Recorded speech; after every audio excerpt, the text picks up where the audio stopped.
The smoke hadn't cleared when the dragons landed. Ash drifted like black snow over the shattered trees, and the air still trembled with the memory of iron thunder. The raiders were gone, but so were the hatchlings. 3 nests crushed. 3 tiny heartbeats missing from the world. The sky ember brood circled once above the ruins, their roars cracking the clouds, expecting the worst.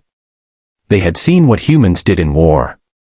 They had learned to fear the small, clever creatures with their fire tubes and fearless eyes.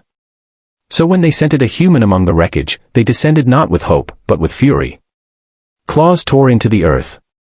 Wings blotted out the sun. And there, in the center of the burned clearing, sat a single human soldier in torn armor, his back against a fallen oak, his eyes closed as if in surrender. The dragons prepared to unleash flame. Then they heard it, a sound too soft for war. A tiny snore.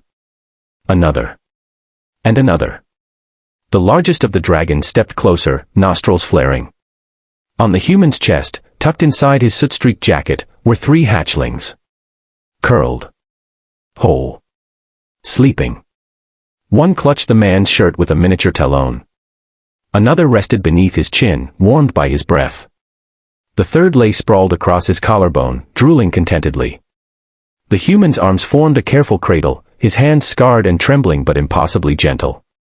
He had wrapped them in his own cloak to shield them from the smoke. A burn marked his shoulder where falling timber had struck him, yet he had not moved. He had stayed still, so they could sleep. The mother dragon's roar died in her throat. She stepped forward, towering, eyes blazing gold. The human opened his eyes slowly, not with fear, but with exhaustion. He did not reach for a weapon. He did not beg. He simply whispered, they were crying. His voice cracked. I thought the fire would take them. The dragons felt something unfamiliar ripple through the clearing, confusion, then awe. Humans were destroyers. Humans were conquerors. That was the story told in flame and blood. Yet here was one who had stood between falling embers and fragile scales. One who had faced dragon wrath without flinching, not to fight, but to protect.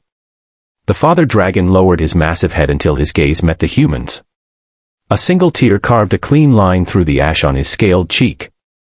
Carefully, so carefully, the human lifted the smallest hatchling and placed it back into waiting claws. One by one, he returned them, his hands lingering only long enough to ensure they did not wake frightened. When the last hatchling left his chest, the warmth remained. The clearing was silent except for the steady breathing of reunited babies. The human tried to stand, and faltered. Before he could fall, a great scaled tail steadied him. Not as a threat. As support. The dragons had expected to mourn.